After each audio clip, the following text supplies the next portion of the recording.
لیکن پیغمبر اعظم صلی اللہ علیہ وسلم کی آمد سے پہلے دنیا کا ماحول کیسا پایا جاتا تھا، دنیا کا تمدن کیسا پایا جاتا تھا، لوگ کس طرح سے اپنی زندگیوں کو گزار رہے تھے۔ اے مسلمانوں، ذرا تاریخ کا چیپٹر پڑھ کے دیکھو اور دیکھو کس طرح سے انسان اس وقت حیوان بنا ہوا تھا، آدمی کو آدمیت کا درس ملا ہوا نہ تھا اور وہ درندگی کا لبادہ اوڑے ہوئے تھا۔ حضرات، پوری دنیا کا ماحول یہ پایا جاتا تھا کہ انسان کو بیچا کرتا تھا۔ جس طرح سے آج تم بازار لگاتے ہو جانوروں کے، ایک جانور کو دوسرے کے ہاتھ پر فروخت کر دیا کرتے ہو، اسی طرح پہلے کا ماحول یہ پایا جاتا تھا کہ ایک انسان کو لے جا کر بازار میں انسان کے ہاتھ بیچ دیا جاتا تھا، یعنی انسان کی خرید و فروخت کر رہا تھا، غلام بنائے ہوئے تھے لوگ۔ حضرات، زنجیریں پڑی ہوئی تھی ان کے قدموں میں۔ حضرات، اس طرح سے پوری دنیا کا ماحول پایا جاتا تھا۔ حضرات، آپ دیکھیں، انسان بولتا ضرور تھا مگر اس وقت جھوٹ بولا کرتا تھا،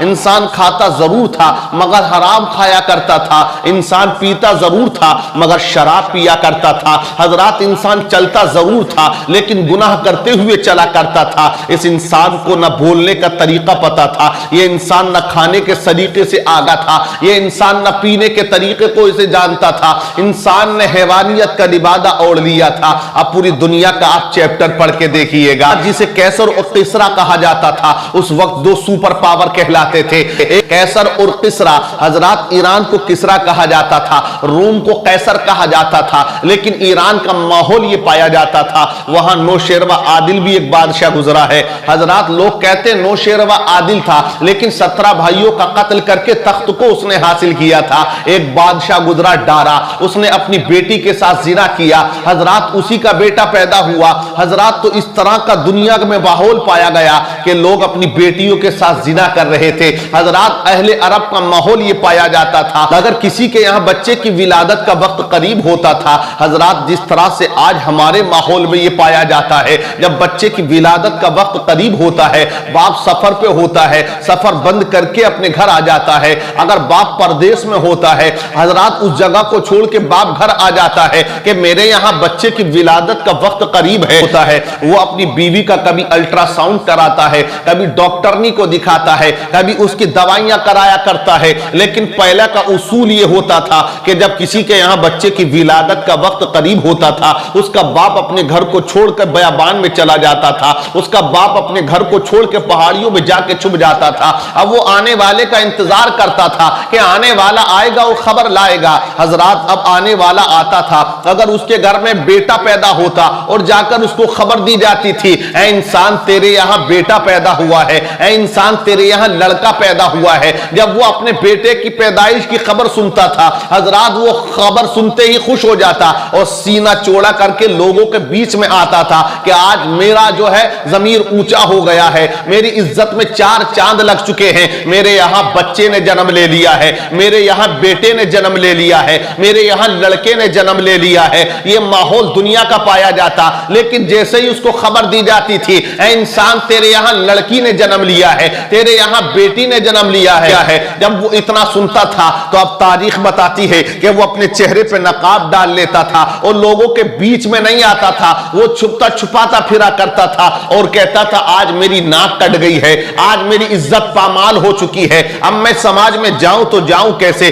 لوگوں کو چہرہ دکھاؤں تو دکھاؤں کیسے۔ حضرات، بیٹی کے پیدا ہونے پر باپ اس کو منحوس سمجھتا تھا اور اپنی عزت کو تار تار ہوتے ہوئے وہ دیکھا کرتا تھا اور وہ اپنے گمان میں یہ سمجھتا تھا آج میرے یہاں بیٹی پیدا ہو گئی، اب میری عزت نیلام ہو چکی ہے۔ تو حضرات، اب وہی باپ اپنے گھر آتا اور اپنی بیوی کے آنچل سے اپنی بیٹی کو اٹھاتا اور ایک بیابان جنگل میں لے جا کر گڑھا کھود کے حضرات اپنی بیٹی کو زندہ دفنا دیتا تھا۔ ایک صحابی آئے میرے نبی کی بارگاہ میں اور گڑ گڑا کر رونے لگے، عرض کرتے ہیں آقا میں ہلاک ہو گیا، آقا میں برباد ہو گیا۔ میرے مصطفیٰ نے ارشاد فرمایا، اے میرے صحابی کس بات نے تجھے ہلاک کر دیا ہے؟ کہا آقا میں نے بہت بڑا گناہ کیا ہے۔ میرے سرکار نے ارشاد فرمایا، اے میرے صحابی وہ کون سا گناہ تو نے کیا ہے، وہ کون سا جرم ہے جو تو نے کیا ہے، وہ کون سی خطا ہے جو تو نے کی ہے؟ اس نے کہا آقا بہت بڑی خطا میں نے کی ہے، آقا میرے یہاں پر ایک مرتبہ ایک بچی نے جنم لے لیا،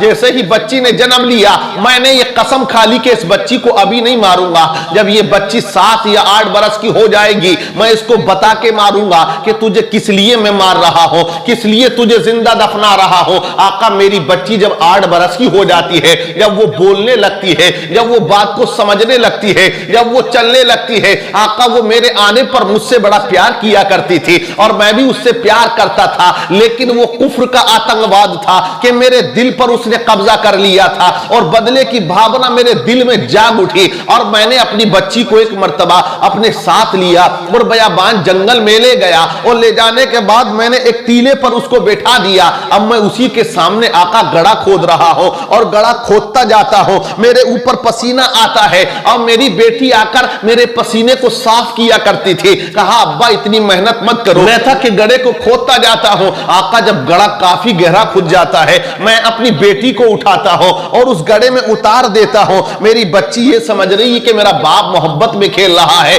لیکن آقا میں نے مٹی ڈالنا شروع کر دی ہے. میں اپنی بیٹی کو دبانے لگا. میری بیٹی سوچ رہی تھی باپ محبت میں کھیلتا ہے, لیکن جیسے ہی وہ سینے تک دب جاتی ہے تو اب وہ سمجھ گئی یہ باپ نہیں قاتل ہے. میری بیٹی نے پکار کے کہا اے میرے باپ اگر مجھے مارنا ہے تو تو مجھے ایک پہاڑی سے نیچے پھینک دے, میں مر جاؤں گی. میری گردن کو کاٹ دے, میں مر جاؤں گی, لیکن تو مجھے زندہ دفن مت کر. میری بیٹی چیختی رہی, چلاتی رہی. آقا میرے دل میں بالکل رحم نہ آیا, لیکن میں اپنی بیٹی کو زندہ دفن کرنے کے بعد آ جاتا ہوں. آج جب بستر پہ رات کو سوتا ہوں اپنی بچی کی آوازوں کو کان میں سنتا ہوں. میری بچی کی چیخ و پکار آج بھی میرے کانوں میں گونجتی رہتی ہے اور مجھے نیند نہیں آتی ہے. آقا میں بے قرار رہتا ہوں. اتنا بڑا گناہگار ہو, اتنا بڑا خطا کار ہو, مصطفیٰ اشکبار ہو جاتے ہیں, میرے آقا اشکبار ہو جاتے ہیں. ارشاد فرماتے ہیں اے وہ کفر کا آتنکواد تھا, وہ کفر کا ظلم تھا کہ بچیوں کو زندہ دفنایا جاتا تھا.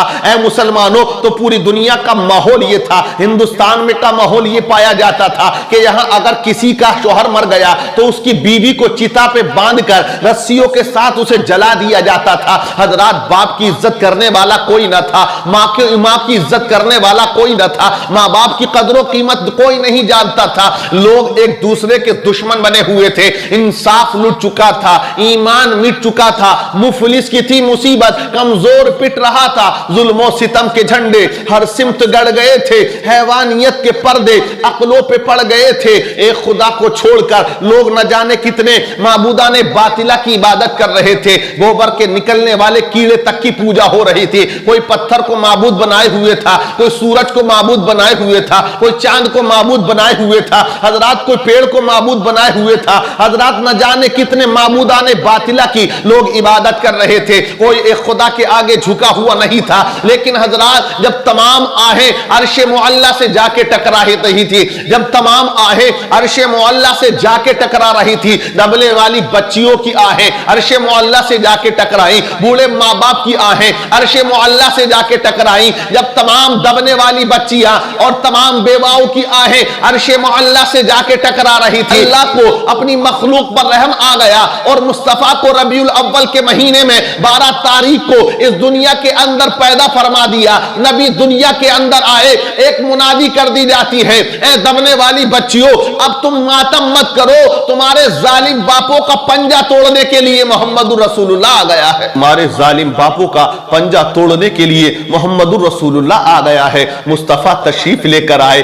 آقا کریم نے ارشاد فرما دیا اے لوگو یہ بیٹی ہے, یہ بیٹی ہے, یہ بیٹی اگر ہے تو تیرے لیے رحمت ہے, اگر یہ لڑکی کسی کی بیوی ہے تو اس کے لیے آدھا ایمان ہے, اور یہی بیٹی اگر ماں بنتی ہے تو یہ اولاد کے لیے جنت بھی ہے. تو مصطفیٰ نے قدموں میں عورت کے جنت کو رکھ دیا ہے. حضرات یہ ماں کا مقام بتا دیا, یہ بیٹی کا مقام بتا دیا, یہ بیوی کا مقام بتا دیا. عورت کی عزت کو 4 چاند لگا دیے, بیواؤں کی عزت کو حضرات آقا کریم نے آ کے محفوظ فرما دیا. حضرات بیوہ سے آپ نے نکاح کیا اور آپ نے 25 سال کی عمر میں سب سے پہلا نکاح کیا. 40 سال کی بیوہ حضرت خدیجہ الکبریٰ رضی اللہ تعالی عنہا ہیں جو 2 شوہروں سے بیوہ ہیں. حضرات ان سے آقا کریم نے نکاح کیا اور اس لیے کیا تاکہ دنیا جو بیواؤں کو منحوس سمجھتی ہے وہ یہ جان لے کہ ساری کائنات جس کے صدقے میں بنی ہے وہ رسول بیوہ سے نکاح کر رہا ہے اور اس کو عزت کی چادر عطا کر رہا ہے, تاکہ لوگ جو بیواؤں کو منحوس سمجھتے تھے وہ جان لیں کہ بیوائیں جلانے کے کے لیے نہیں ہیں بلکہ سینے سے لگانے کے لیے ہیں، بلکہ سینے سے لگانے کے لیے ہیں۔ لیکن آج ہمارے معاشرے کا حال کیا ہے؟ آج اگر بیٹی پیدا ہوتی ہے تو ہمارے یہاں لڑکی کو منحوس کیوں سمجھا جاتا ہے، ایک باپ غمزدہ کیوں ہو جاتا ہے؟ ایک بیٹے کے پیدا ہونے پر حضرات اس کی فوٹو شیئر کی جاتی ہے فیس بک پر، کبھی ٹویٹر پر، کبھی انسٹاگرام پر، جگہ جگہ لوگ اس کو شیئر کرتے ہیں اور اپنی خوشی کا اظہار کرتے ہیں، میرے یہاں آج بیٹے نے جنم لیا ہے، میرے یہاں میرا نور نظر آ گیا ہے، میرا لخت جگر آ گیا ہے، میرے بڑھاپے کا سہارا آ گیا، اس طرح۔ لیکن جیسے ہی لڑکی پیدا ہوئی حضرات تو اب باپ کا چہرہ بجھ گیا، لوگوں کا چہرہ بجھ گیا، ماں باپ کا چہرہ بجھ گیا، دادی کا چہرہ اتر گیا۔ وجہ کیا ہے؟ تو میں آپ کو بتاؤں، دو ریزن ہیں اس کے۔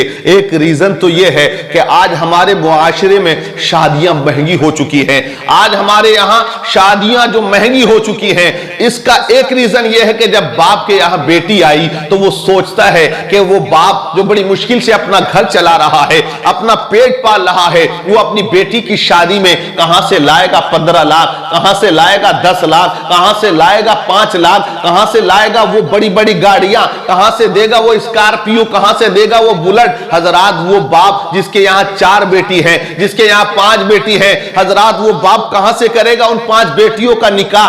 آج معاشرہ اتنا گر چکا ہے کہ ڈیمانڈیں ہو رہی ہیں، نکاح اتنے مہنگے ہم لوگوں نے کر دیے اور رسم و رواج اس میں اتنا ڈال دیا ہے کہ جس کا کوئی حساب نہیں۔ لیکن میرے بھائیوں، حساب تو تم سے مرنے کے بعد ہوگا، تم سے حساب قبر میں ہوگا، تم سے حساب حشر میں ہوگا۔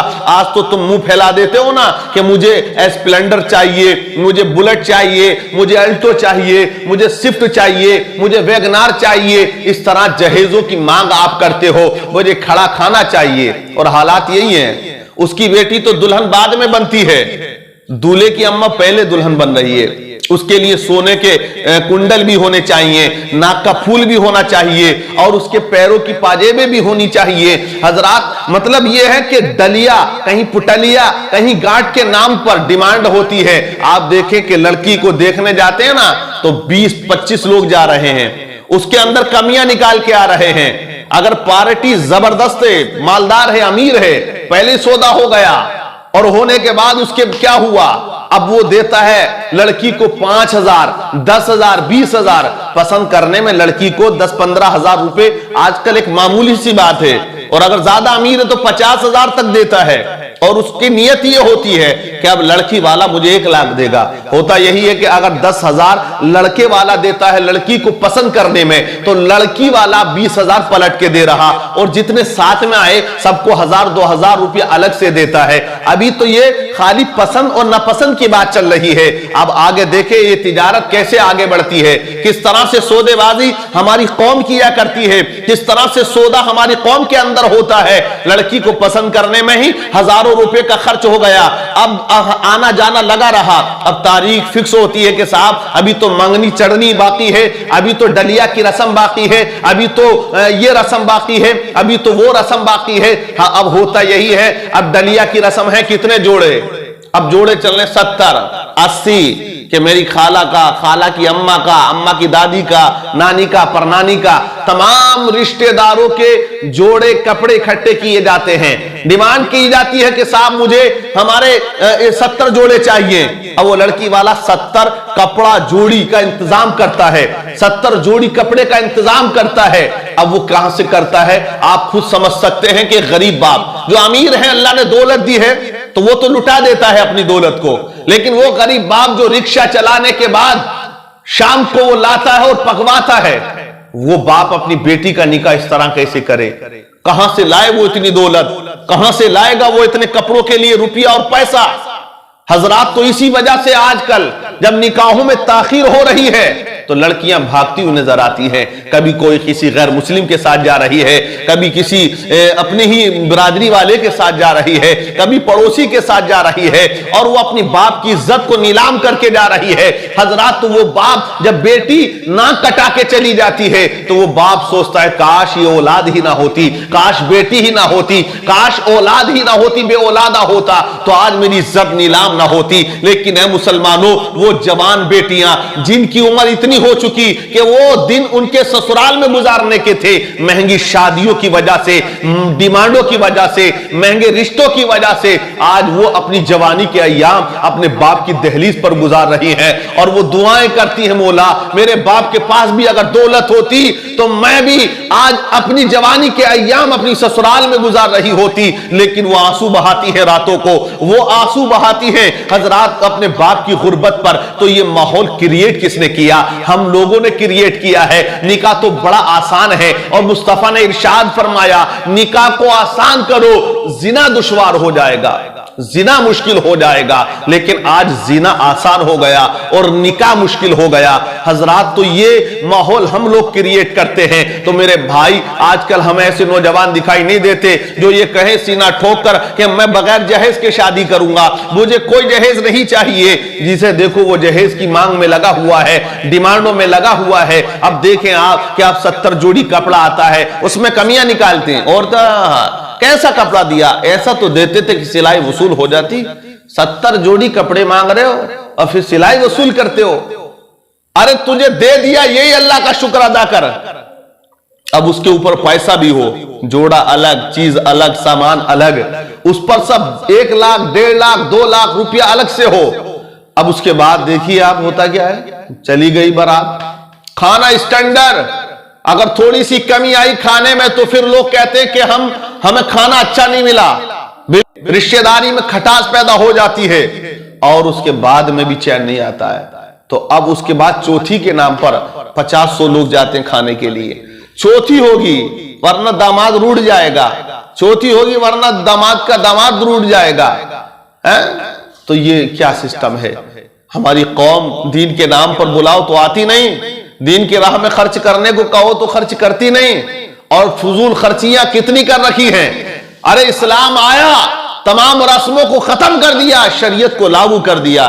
ان الدین عند اللہ الاسلام، اسلام ہی اللہ کے نزدیک سچا و پکا مذہب ہے۔ تو اے مسلمانوں ہمیں یہ چاہیے کہ ہم یہ رسم و رواج ڈیمانڈیں یہ ختم کر دیں، اور نیک دلی کے ساتھ نیک سیرت لڑکی لے کے آئیں، تو اللہ ویسے ہی گھر میں برکتیں عطا فرما دے گا، ویسے ہی رحمتوں کی برسات ہو جائے گی۔ کسی غریب کا دل رکھ لو گے حضرات تو اللہ تمہیں مالا مال فرما دے گا۔ اب کسی کا مکان بکوا کے تم نے اگر گاڑی دی ہے، کسی کا پلاٹ بکوا کے اگر تم نے گاڑیاں لی ہیں، کسی کا کاروبار ٹھپ کر کے آپ نے اگر شادی و جہیز میں اگر گاڑیاں خریدی ہیں، گاڑیاں لی ہیں اور مانگیں کی ہیں، تو ہو سکتا ہے تم کسی حادثے کا شکار ہو جاؤ، اس غریب کی آہیں تمہارے اوپر پڑ جائیں اور تمہارا گھر پورا کا پورا تباہ ہو جاؤ۔ تو کام وہ کرو کہ جس سے لوگوں کا دل جڑ جائے، وہ کام مت کرو کہ دل ٹوٹ جائے۔ جب تم کسی کا ٹوٹا ہوا دل جوڑ دو گے تو سرکار فرماتے ہیں، مصطفیٰ ارشاد فرماتے ہیں، اللہ تبارک و تعالی اس انسان کو بغیر حساب کے جنت عطا فرماتے ہیں۔